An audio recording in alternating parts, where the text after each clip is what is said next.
من يهده الله فلا مضل له ومن يضلل فلا هادي له واشهد ان لا اله الا الله وحده لا شريك له واشهد ان محمدا عبده ورسوله. اما بعد فان خير الحديث كتاب الله وخير الهدي هدي محمد صلى الله عليه وسلم وشر الامور محدثاتها وكل محدثه بدعه وكل بدعه ضلاله وكل ضلاله في النار. اعوذ بالله السميع العليم من الشيطان الرجيم. بسم الله الرحمن الرحيم. وأنزلنا إليك الذكر لتبين للناس ما نزل إليهم.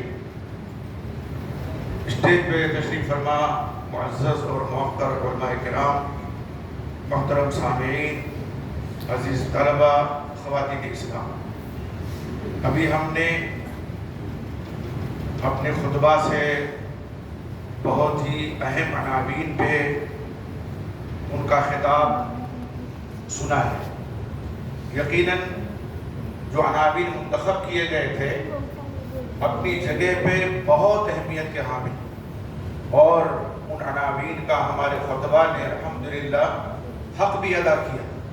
وقت محدود تھا، باتیں بہت کی جا سکتی تھی، لیکن انہوں نے ایجاز اور اختصار کے ساتھ جو کچھ باتیں رکھی ہیں وہ ہمارے اور آپ کے لیے سمجھنے کے لیے کافی ہے۔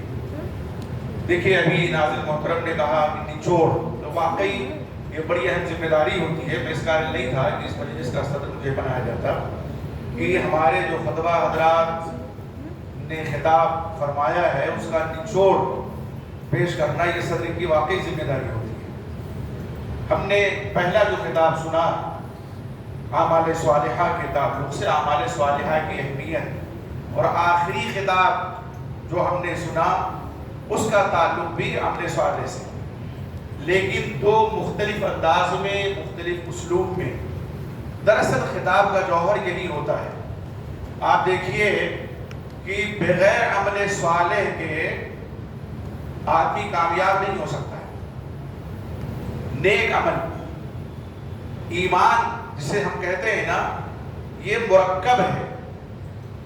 مرجیہ ایک گمراہ فرقہ گزرا ہے اور اس کی ذہنیت کے لوگ آج بھی پائے جاتے ہیں، اگرچہ وہ باطل فرقہ اس وقت اپنے اسلام کے ساتھ موجود نہیں ہے۔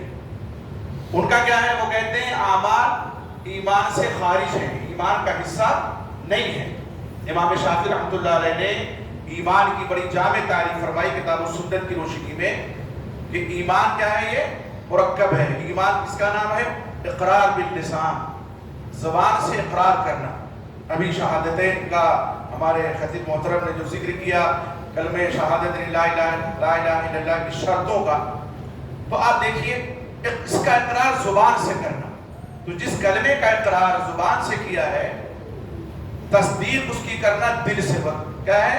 اقرار باللسان، تصدیق بالجنان، دل سے تصدیق کرنا، صرف زبان سے کہنا کافی نہیں ہے۔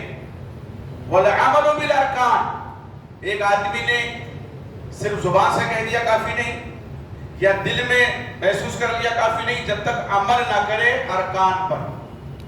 فرماتے ہیں فالمخل بالاول کافر، جو اقرار زبان سے نہ کرے وہ کافر ہے، والمخل بالثانی منافق، اور جو دل سے تصدیق نہ کرے وہ منافق ہے۔